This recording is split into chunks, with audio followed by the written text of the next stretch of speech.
Hey friends, welcome back. All right, one of the things I am truly most excited about doing YouTube is I love books so much. I kind of wish I would have been a librarian. So I am hopefully going to read you a book every day. And to be totally honest, I don't really know how it works. I think sometimes authors are okay with it, sometimes they're not. I'm just being totally transparent. So I'll be looking into that as much as I can. I guess there's a possibility some of these could get taken down. But I'm going to just go ahead and read them every day. Let me know if there's ones that you want to hear.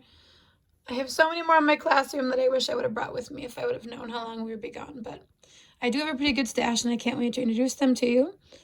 I have my little, where is it? My little coffee. Got our salt lamp. And until I have my camera set up, I think this is the best way for me to read it too. So this is called We're All Works of Art. It's by Mark Sperring and Rose Blake. And I thought it'd be a great fit for our first day of the blog because we're all born with art inside of us. And I really do think that you're all a work of art. And doesn't mean you can't get better and work on it and grow. But I do think that all of the stories and our ancestor stories have value. And that's the best way for us to start. So I'm going to read this to you. Be on the lookout for all different styles of art. That's something that I'm trying to make sure you can see it. That's something I love about this book. So this is sort of the beginning of art, and we will do a cave painting lesson.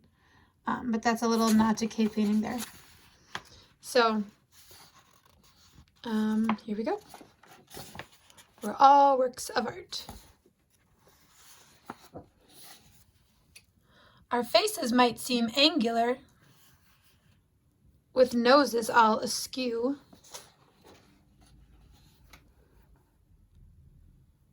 Our skin tones might all vary, we're every shade and hue. Some people think we look surreal. And frankly, yes, we do. So if you don't know what surreal means, the word surreal talks about surrealism, which was a movement in art and film. A lot of people know about French surrealism. My 3rd and 4th graders just did an amazing job.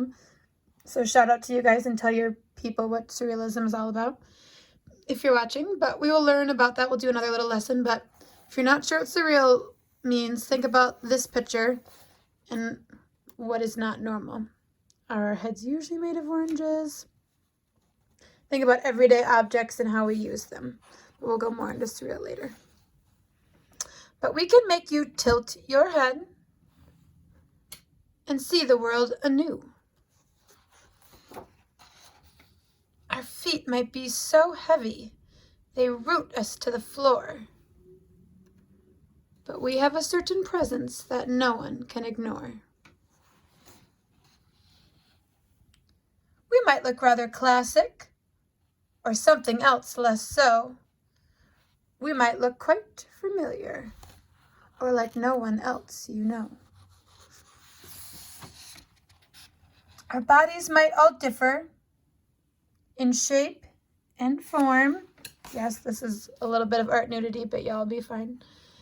This is the Venus of Willendorf. This is one of the very first sculptures and representations of women they found thousands of years ago. So that's a fun little fact. And frame.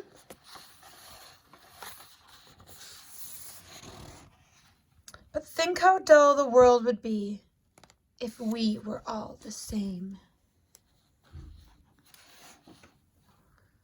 We might look like a collage. We'll learn about collages too, but the word collage actually comes from the French word coller, which means to glue. And this is a nod to a Matisse snail, which I will share with you later. Made up from this and that, but we wouldn't change a mismatched ear or swap one single scrap. Whoever it was that made us each with loving care. These are great pictures, so I'll zoom in. Each curve and kink and squibbly line was meant to be right there. We are proud of our uniqueness, and deep down in our hearts, we know we are spectacular.